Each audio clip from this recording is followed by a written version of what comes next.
vous voulez que votre cerveau œuvre dans un sens, il faut le mettre en disposition qu'il puisse œuvrer. Ça veut dire qu'on est d'accord que le scan, ce n'est pas quelque chose qu'on nous a appris à l'école. Okay, à l'école, on nous a appris d'une certaine manière. Et cette manière qu'on a eu d'apprendre, à force de la répéter, de la répéter, de la répéter, elle a créé en fait des circuits. Okay, et du coup, on a toujours l'habitude de prendre ces circuits. Pourquoi? Parce que le cerveau travaille à l'économie. Et comme il travaille à l'économie, bien pour lui, ce n'est pas évident d'aller créer un autre circuit. Il ne va pas le faire d'abord de son propre chef.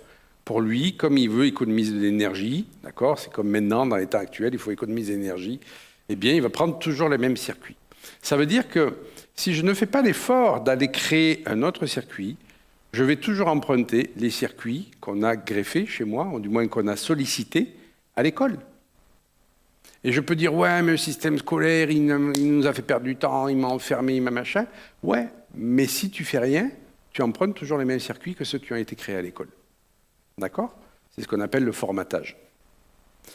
Alors que votre cerveau, il a la capacité d'en créer plein d'autres de circuits, sauf qu'il faut le mettre en disposition pour qu'il puisse les créer.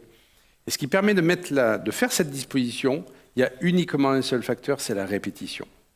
Comme à l'école, on nous a fait répéter des choses, etc., on a créé ce circuit-là, et bien là, il faut répéter. Si vous ne répétez pas assez, le circuit, vous ne le créez pas. Imaginez, vous avez une immense forêt, ok, et puis vous prenez toujours le même chemin. Au bout d'un certain temps, ce chemin, vous le connaissez, vous dites, bah, tiens, peut-être que je pourrais aller par là, mais là, il n'y a pas de chemin. Donc, je prends la machette et je commence à tailler. Mais vous comprenez que si vous n'y allez pas régulièrement, bah, le chemin, il ne va pas se faire. Et à un moment donné, vous dites, bah, la machette, je la lâche et puis je vais faire le chemin. Mais vous allez vous trouver face à un cul-de-sac, en fait. Vous ne pouvez pas progresser. Et donc, tout ça pour vous dire que c'est vraiment, c'est pas nécessaire, c'est indispensable de mettre votre cerveau dans une disponibilité et un mode d'action qui fait qu'ils se disent « Ok, c'est important pour lui, parce que chaque jour, il me demande de me mettre dans cette disposition. Donc, je vais créer ce qu'il faut pour. » Et dans l'apprentissage, on ne nous l'a pas appris à l'école non plus, il y a 3 voies cérébrales, il y a 3 fonctions cérébrales. En tout, on a 9 fonctions cérébrales.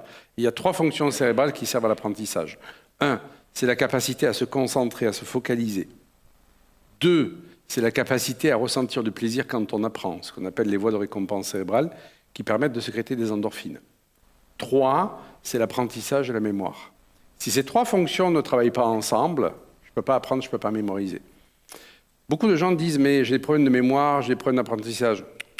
Tu as des problèmes de concentration ou tu as des problèmes de stress d'apprentissage. Et le cerveau ne sait pas apprendre sous stress. Si, il va apprendre sur une courte période parce que c'est pour sa survie. Mais si vous voulez que ça soit durable, il faut que ça soit dans le plaisir, il faut que ça soit ludique, il faut que vous sécrétiez des endorphines. Donc 1, j'arrive à me concentrer, 2, je prends du plaisir à apprendre, et 3, le processus se met en marche, j'apprends, je mémorise. Si ces 3 facteurs ne sont pas là, vous ne pouvez pas apprendre. Il y a plein de gens qui disent « mais je ne retiens rien ». Ouais, mais est-ce que ta concentration, elle est là?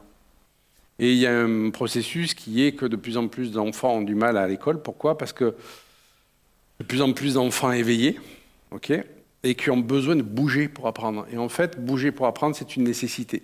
Or, à l'école, on nous dit « non, il ne faut pas que tu bouges okay ». Alors qu'on a besoin de bouger. Pourquoi on a besoin de bouger? Parce que le mouvement, en fait, va permettre de... Alors, c'est un peu technique, mais le mouvement va permettre de faire monter la pression du liquide céphalorachidien, qui va aller presser contre les méninges et qui va permettre justement d'aller sécréter ces fameuses qu'on appelle les catécholamines, ce sont une sorte d'endorphines qui vont permettre d'avoir du plaisir à apprendre. Et donc, du coup, ces enfants, on leur dit « non, mais bouge pas », et ils ne peuvent pas apprendre. C'est ce que les enfants qu'on appelle hyperactifs. Okay, si vous voulez privilégier donc votre apprentissage, il faut répéter tous les jours, tous les jours, tous les jours, tous les jours, mais dans le ludique. C'est comme si vous voulez, je dirais, développer un muscle. Si vous le faites une fois par semaine, il ne va pas se développer. Si vous le faites tous les jours, ben, il va se développer beaucoup plus vite. Deuxième chose qui est indispensable, c'est l'eau. Pensez à boire, à hydrater. Pourquoi? Parce que 70% d'eau, ben, dans le cerveau, c'est la même chose. D'accord? Et troisième chose, si vous voulez apprendre aussi, c'est important, si vous êtes accro au sucre, de diminuer la dose de sucre. Voilà.